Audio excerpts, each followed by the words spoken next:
Never doubted director like Christopher Nolan. The Odyssey കണ്ടു കഴിഞ്ഞപ്പോഴത്തേക്കിനും എനിക്ക് പറയാനുള്ളത് never ever doubted director like Christopher Nolan. The Odyssey is undoubtedly the best movie experience I had this year. ഒരു 3000 വർഷം പഴക്കമുള്ളൊരു കഥയ്ക്ക് ഇപ്പോൾ spoilers ഉണ്ടാകുമോ എന്നൊക്കെ ചോദിച്ചാൽ എനിക്കറിഞ്ഞൂടാ. ബട്ട് സ്റ്റിൽ ഈ മൂവിയിൽ നിങ്ങൾ കാണാൻ പോകുന്ന കാര്യങ്ങളെ മാക്സിമം സ്പോയിൽ ചെയ്യാതെ തന്നെ ഈ റിവ്യൂ പറഞ്ഞു തീർക്കാൻ വേണ്ടി ഞാൻ ട്രൈ ചെയ്യാം. ഹോമറിൻ്റെ ഓഡിസി ഇലിയട്ട് നമ്മൾ എല്ലാവരും ലൈഫിൽ എവിടെയെങ്കിലും എപ്പോഴെങ്കിലും ഈ കഥകൾ കേട്ടിട്ടുണ്ടാവും. ആൻഡ് ഓഡിസി പറയുന്നത് ട്രോയിലെ യുദ്ധത്തിന് ശേഷം സ്വന്തം രാജ്യമായിട്ടുള്ള ഇത്തിക്കയിലേക്ക് ഒഡീസിയസ് എന്ന് പറയുന്ന രാജാവ് അയാളുടെ വൈഫിനെയും മകനെയും കാണാൻ വേണ്ടി അയാളുടെ പടയാളികളെയും കൂട്ടി പോകുന്ന ഒരു എപ്പിക് യാത്രയുടെ കഥയാണ്. ആൻഡ് ഇത് മറ്റേതൊരു ഡയറക്ടറിൻ്റെ കയ്യിൽ കിട്ടിയാലും ചിലപ്പോൾ ഒരു അഡ്വഞ്ചർ സ്റ്റോറി ആയിട്ട് ഒരുപാട് മിത്തിക്കൽ ക്രീച്ചേഴ്സൊക്കെ വരുന്ന ഒരുപാട് പ്രശ്നങ്ങളിലൂടെ ഉള്ള ഇവരുടെ യാത്ര മാത്രം കാണിക്കുന്ന ഒരു ലീനിയർ സ്റ്റോറി ആയിട്ട് പോയേനെ. പക്ഷേ ഇവിടെയാണ് ക്രിസ്റ്റഫർ നോളൻ എന്ന് പറയുന്ന ഡയറക്ടറിൻ്റെ ഒരു ക്രിയേറ്റീവ് വിഷൻ വരുന്നത്. ഇദ്ദേഹം ഈ കഥ എടുത്തിട്ട് വളരെ നോൺ ലീനിയർ ആയിട്ടാണ് പറയുന്നത്. And as we know, Christopher Nolan is the master of non linear story telling. ഇത് പലരും ട്രൈ ചെയ്ത് വളരെ കൺഫ്യൂസിങ് ആയിട്ട് വളരെ ആൾക്കാർക്ക് മനസ്സിലാവാത്ത രീതിയിലൊക്കെ ആക്കുമ്പോൾ ക്രിസ്റ്റഫർ നോളൻ്റെ കയ്യിൽ നോൺ ലീനിയർ സ്റ്റോറി ടെല്ലിംഗ് എന്ന് പറയുന്ന ടൂള് വളരെ ഭദ്രമാണ്. ഇതിനു മുന്നേ ഹോമറിൻ്റെ എപ്പിക്സിനെ ബേസ് ചെയ്ത് വന്നിട്ടുള്ളൊരു മൂവിയാണ് 2004 ഇറങ്ങിയ ട്രോയ്. നമ്മൾ നോക്കുകയാണെങ്കിൽ അത് കുറച്ചുകൂടെ ഗ്രൗണ്ടഡ് ആയിട്ടുള്ള ഒരു റിയലിസ്റ്റിക് വാർ മൂവി പോലെയാണ് അവർ എടുത്തിരിക്കുന്നത്. പക്ഷെ അത് വെച്ച് കമ്പയർ ചെയ്യുമ്പോഴത്തേക്കിനും ഓഡിസി ഒരുപാട് സൂപ്പർ നാച്ചുറൽ എലമെൻസിനെയും ഗോഡ്സിനെയും മോൺസ്റ്റേഴ്സിനെയും ഒക്കെ ഇതിൻ്റെ കഥയിലേക്ക് ഇൻകോർപ്പറേറ്റ് ചെയ്യുന്നുണ്ട്. ആൻഡ് ഇതാണ് കുറച്ചുകൂടെ ഹോമറിൻ്റെ ഒറിജിനൽ എപ്പിക്കുമായിട്ട് അലൈൻഡ് ആയിട്ട് പോകുന്നത്. ആൻഡ് ഇങ്ങനെ ഒരുപാട് എക്സ്ട്രാ ഓർഡിനറി കാര്യങ്ങളുള്ളപ്പോഴും all this point to the most ordinary things. ഇതെല്ലാം പോയിന്റ് ചെയ്യുന്നത് ഹ്യൂമൻ ഫീലിങ്സിലേക്കാണ്. പിന്നെ ഈ മൂവിയുടെ മേക്കിങ്ങിനെ കുറിച്ച് പറയാനാണെങ്കിൽ ഇറ്റ്സ് ജസ്റ്റ് ഫ്ലോലെസ്. ഇത് നോളൻ എന്ന് പറയുന്ന പെർഫെക്ഷനിസ്റ്റിൻ്റെ ഒരു പെർഫെക്റ്റ് ആർട്ട് വർക്ക് പോലിരിക്കും. ഹൊയ്റ്റേമ എന്ന് പറയുന്ന സിനിമാറ്റോഗ്രാഫർ എല്ലാ ഫ്രെയിമിലും ഒരു മാജിക്ക് കൊണ്ടുവന്നിട്ടുണ്ട്. ആൻഡ് അദ്ദേഹത്തിന് ഏൽപ്പിച്ചിട്ടുള്ള പണി വളരെ വൃത്തിയായിട്ട് തന്നെ ചെയ്തു വെച്ചിട്ടുണ്ട്. അതിനോടൊപ്പം തന്നെ ചേർത്ത് പറയേണ്ടതാണ് ഈ മൂവിയുടെ മ്യൂസിക് ഡയറക്ടറായിട്ടുള്ള ലുഡ്വിഗ് ഗൊറൻസൻ്റെ കോൺട്രിബ്യൂഷൻസ്. ഇദ്ദേഹം സിന്നേഴ്സും ബ്ലാക്ക് പാന്തറും ഓപ്പൺഹൈമറും ഒക്കെ പോലുള്ള മൂവീസിന് കൊടുത്ത മ്യൂസിക് വളരെ ലെജൻഡറിയാണ്. അതിനപ്പുറത്തേക്കുള്ളൊരു സംഭവമാണ് പുള്ളി ഓഡിസിക്ക് വേണ്ടി ഒരുക്കിയിരിക്കുന്നത്. And it feels that way. Odyssey എന്ന് പറയുന്ന ഒരു കഥ ഡിമാൻഡ് ചെയ്യുന്ന ഒരു എപ്പിക് സ്കെയില് അദ്ദേഹത്തിന് മ്യൂസിക്കിലൂടെ കൊടുക്കാൻ പറ്റുന്നുണ്ട്. അത് പ്ലസ് ഈ സിനിമാറ്റോഗ്രഫി ഒരു ഡെഡ്ലി കോംബോ ആണ്. ഈ മൂവിയുടെ പ്രൊഡക്ഷൻ സൈഡിലുള്ള എല്ലാ ആസ്പെക്ട്സും ടോപ്പ് ടിയർ ആണ്. അത് ആർട്ട് വർക്ക് ആയിക്കോട്ടെ, കോസ്റ്റ്യൂംസ് ആയിക്കോട്ടെ, VFX ആയിക്കോട്ടെ. ആൻഡ് അതിൽ കുറഞ്ഞ ഒന്നും നമ്മൾ ക്രിസ്റ്റഫർ നോളനെ പോലൊരു പെർഫെക്ഷനിസ്റ്റിൽ നിന്ന് എക്സ്പെക്ട് ചെയ്യുന്നില്ല. And he delivers. And last but not least ഈ മൂവിയുടെ കാസ്റ്റിങ്ങിനെ പറ്റി സംസാരിക്കാം. കാസ്റ്റിംഗ് ഈ സിനിമയ്ക്ക് ശരിക്കും പറഞ്ഞ ഒരു ഡബിൾ എഡ്ജ് സ്വോർഡ് പോലാണ്. എന്തൊക്കെയാണ് ഈ സിനിമയുടെ കാസ്റ്റിങ്ങിനെ പറ്റി പ്രശ്നങ്ങളുണ്ടായെന്ന് നമുക്ക് എല്ലാവർക്കും അറിയാം. പ്രത്യേകിച്ച് ലുപ്പീറ്റ ഇന്യോങ്കോ എന്ന് പറയുന്ന ഒരു ആഫ്രിക്കൻ ആക്ട്രസിനെ അവർ ഹെലൻ ഓഫ് സ്പാർട്ടയായിട്ട് കാസ്റ്റ് ചെയ്തു എന്ന് ന്യൂസ് വന്നപ്പോൾ അതിൽ ഒരുപാട് പ്രശ്നങ്ങളായിരുന്നു. അതിൻ്റെ പുറകെയാണ് എലിയട്ട് പേജ് എന്ന് പറയുന്ന ട്രാൻസ് ആയിട്ടുള്ള ഒരു ആക്ടറിനെ ഇവർ അഖീലീസ് ആയിട്ട് കാസ്റ്റ് ചെയ്തു എന്ന് പറഞ്ഞ് ഒരുപാട് പേര് പ്രശ്നം കൊണ്ടുവന്നത്. കുറച്ച് കഴിഞ്ഞപ്പോഴത്തേക്കും എലിയട്ട് പേജ് പ്ലേ ചെയ്യുന്നത് സിനോൺ എന്ന് പറയുന്ന മറ്റൊരു ക്യാരക്ടറാണെന്ന് പറഞ്ഞു വന്നു. ബട്ട് സ്റ്റിൽ ആൾക്കാർക്ക് ഒരുപാട് എതിർപ്പുണ്ടായിരുന്നു. ആൻഡ് ഓൺലൈനൊക്കെ ഭയങ്കര ഹെയ്റ്റ് ആയിരുന്നു ഈ മൂവിയുടെ കാസ്റ്റിങ്ങിനെ പറ്റി. പക്ഷേ നമ്മൾ മൂവി കാണുമ്പോഴത്തേക്കിനും ഇവരൊക്കെ ഇവരുടെ റോൾസിനെ ജസ്റ്റിഫൈ ചെയ്യുന്നുണ്ട്. ആൻഡ് ഈ ഒരു പ്രശ്നം ജസ്റ്റ് ഈ 2 പേരുടെ കാസ്റ്റിങ്ങിന് മാത്രമല്ല, നിങ്ങൾ മൂവി കാണുമ്പോഴത്തേനും നിങ്ങൾക്ക് മനസ്സിലാവും വളരെ ഡൈവേഴ്സ് ആയിട്ടുള്ളൊരു കാസ്റ്റാണ് ഈ മൂവിക്ക്. നമ്മൾ ഇത്തിക്ക എന്ന് പറയുന്ന ഒരു ഗ്രീക്ക് ഐലൻഡ് നേഷനിലെ കഥ പറയുമ്പോഴും അവിടെ ഒരുപാട് മെക്സിക്കൻസും ഈ ഒഡീസിയസിൻ്റെ ആർമിയിൽ തന്നെ ഒരുപാട് ഏഷ്യൻ ആക്ടേഴ്സ്, ആഫ്രിക്കൻ ആക്ടേഴ്സ്, അങ്ങനെ ഭയങ്കര ഡൈവേഴ്സ് ആയിട്ടുള്ളൊരു കാസ്റ്റാണ്. സോ ആ ഗ്രീക്ക് നേഷൻ ഇത്ര ഡൈവേഴ്സ് ആയിരിക്കുമോ എന്നുള്ളൊരു തോട്ട് നമ്മുടെ മനസ്സിൽ എപ്പോഴും വരും. ആൻഡ് പിന്നെ എടുത്തു പറയേണ്ടതാണ് ഈ സിനിമയിൽ ഒഡീസിയസിൻ്റെ റൈറ്റ് ഹാൻഡ് മാൻ ആയിട്ടുള്ള ക്യാരക്ടർ ചെയ്യുന്ന ഒരു ഇന്ത്യൻ ആക്ട്രസ്സാണ്. പുള്ളിയുടെ പേര് ഹിമേഷ് പട്ടേൽ എന്നെന്തോ ആണ്. ഇവരെയൊക്കെ കാണുമ്പോൾ ഈ ഡൈവേഴ്സിറ്റി ഒരു പ്രശ്നമായിട്ട് നമുക്ക് ഫീൽ ചെയ്യുമെന്ന് ചോദിച്ചാൽ യെസ്.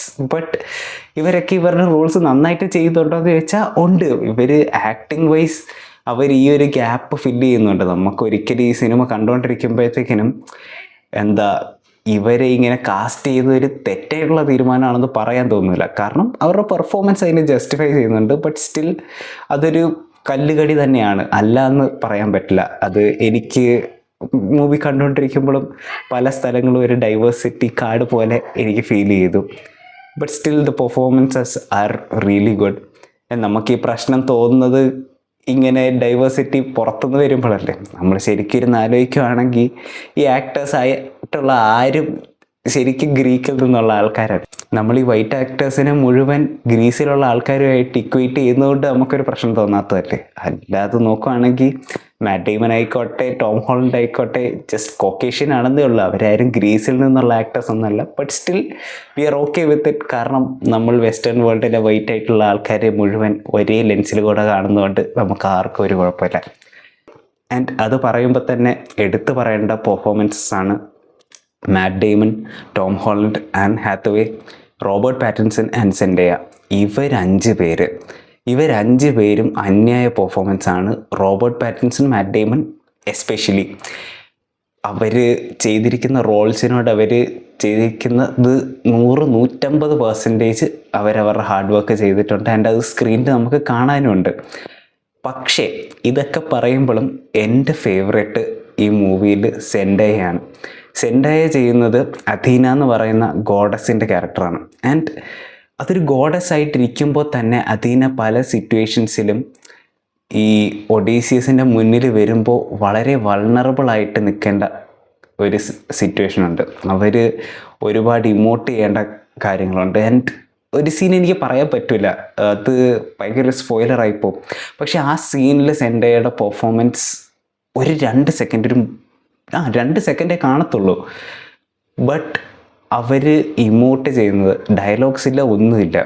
അവർ കണ്ണുകളിലൂടെ പറയുന്നത് നമ്മളെ ശരിക്കും ഒരു ബസ് ഇടിച്ച ഫീല് തരും.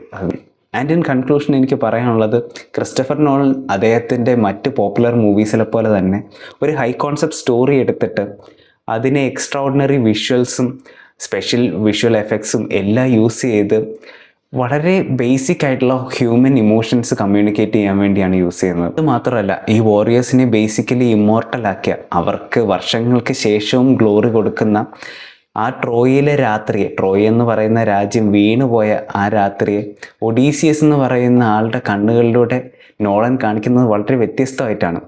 ഈ യുദ്ധത്തിനെ ഒട്ടും തന്നെ ഗ്ലോറിഫൈ ചെയ്യാതെ അന്ന് ആ രാത്രിയിൽ അവിടെ ഉണ്ടായിരുന്ന ആൾക്കാർ ഫേസ് ചെയ്യേണ്ടി വന്ന ക്രൂരതകളും അല്ലെങ്കിൽ അവർക്ക് നഷ്ടപ്പെടുന്ന ജീവിതങ്ങളും ഒക്കെയാണ് ഒഡീസിയസിൻ്റെ കണ്ണിലൂടെ ക്രിസ്റ്റഫർ നോളൻ നമ്മളെ കാണിച്ചു തരുന്നത്.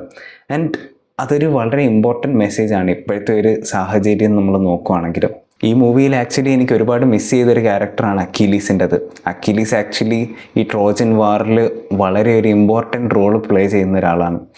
ആൻഡ് മേ ബി എനിക്ക് മനസ്സിലാവും ഒഡീസിയസിൻ്റെ ക്യാരക്ടറിനെയും ആ ഒരു ക്യാരക്ടറിൻ്റെ ഗ്രോത്തിനെയും അക്കീലീസിനെ പോലൊരു പ്രോമിനൻറ്റ് ഫിഗറും കൂടെ വരുമ്പോഴത്തേക്കിനും അത് ചിലപ്പോൾ കുറച്ചൊന്ന് സൈഡ് ലൈൻ ചെയ്തേക്കാം. അതുകൊണ്ടായിരിക്കും ഇവർ അക്കീലീസിനെ കാണിക്കാതെ തന്നെ പോയത്. ആൻഡ് അക്കീലീസ് വേണമായിരുന്നു എന്ന് ഞാൻ പറയുന്നത് എന്തുകൊണ്ടാണെന്ന് വെച്ചാൽ, ഹോമറിൻ്റെ ഒറിജിനൽ ഓഡിസിയിൽ അല്ലെങ്കിൽ ആ എപ്പിക്കിൽ ഒരു സീനുണ്ട്.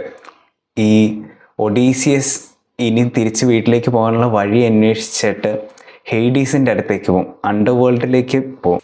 അവിടെ ചെന്ന് in the land of the dead Odysseus വീണ്ടും അക്കീലീസിനെ കാണും. അക്കീലീസിനെ ഒഡീസിയസ് കാണുമ്പോഴത്തേക്കിനും അക്കീലീസ് ഒഡീസിയസിൻ്റെ അടുത്ത് പറയുന്നൊരു കാര്യമുണ്ട്, എനിക്കിപ്പോൾ ഒരു ചോയ്സ് തന്നിട്ട് ഞാൻ ഈ ജീവിച്ച യുദ്ധങ്ങളൊക്കെ ചെയ്ത ഒരു വാറിയറിൻ്റെ ലൈഫുണ്ടല്ലോ, എനിക്ക് ഗ്ലോറി ഉണ്ടാക്കി തന്ന ആ ഒരു ലൈഫ്, അത് വേണോ അതോ ആരാലും അറിയപ്പെടാത്ത ആരും ശ്രദ്ധിക്കാത്ത ഒരു വളരെ പാവപ്പെട്ട ഒരു കൃഷിക്കാരനായിട്ട് ജീവിക്കണോ എന്ന് എനിക്കിപ്പോൾ ഒരു ചോയ്സ് തന്നാൽ ഞാൻ അങ്ങനെ ഒരു കൃഷിക്കാരനായിട്ട് ജീവിക്കാനേ തീരുമാനിക്കുമെന്ന് അഖിലീസ് ഒഡീസിയസിനോട് പറയുന്നൊരു സീനുണ്ട്. ആൻഡ് അതാണ് ഈ മൂവി നമ്മളോട് പറയാൻ ട്രൈ ചെയ്യുന്നത്. യുദ്ധങ്ങളും ബാറ്റിൽസും ഒക്കെ ഗ്ലോറി കൊണ്ടുവന്നേക്കാം, പക്ഷേ അറ്റ് വാട്ട് കോസ്റ്റ്? ആൻഡ് എൻ്റെ പേഴ്സണൽ അഭിപ്രായത്തിൽ നിങ്ങൾ ഈ സിനിമ തിയേറ്ററിൽ തന്നെ പോയി കാണേണ്ട ഒരു സിനിമയാണ്. And it deserves A theatrical watch. അതിന് നിങ്ങൾ ചില ആൾക്കാർ പറയുകയായിരിക്കും ഐമാക്സിൽ കണ്ടാലേ പറ്റുള്ളൂ, അത് അങ്ങനെ എൻജോയ് ചെയ്യാൻ വേണ്ടിയുള്ള സിനിമയാണ്, ഫുള്ളി ഐമാക്സിൽ എടുത്തുകൊണ്ട് നിങ്ങൾ ഐമാക്സിലേ കാണാൻ പാടുള്ളൂ എന്നൊക്കെ പറയുന്നവരുണ്ട്. പക്ഷെ നിങ്ങൾക്കത് അഫോർഡ് ചെയ്യാൻ പറ്റുന്നില്ലെങ്കിൽ, അത് നിങ്ങളുടെ ബഡ്ജറ്റിന് ഉപരി പോകുന്ന ഒരു സാധനമാണെങ്കിൽ നിങ്ങൾക്ക് പറ്റുന്ന ഒരു നല്ലൊരു അത്യാവശ്യം പ്രൊജക്ഷന് സൗണ്ട് ക്വാളിറ്റി ഉള്ളൊരു തിയേറ്ററിൽ പോയി കാണണം. കാരണം ഇത് എങ്ങനെ പോയാലും തിയേറ്ററിൽ കാണേണ്ട ഒരു മൂവിയാണ്.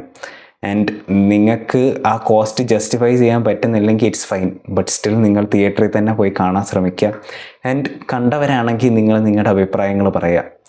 അപ്പോൾ ശരിയെന്നാൽ.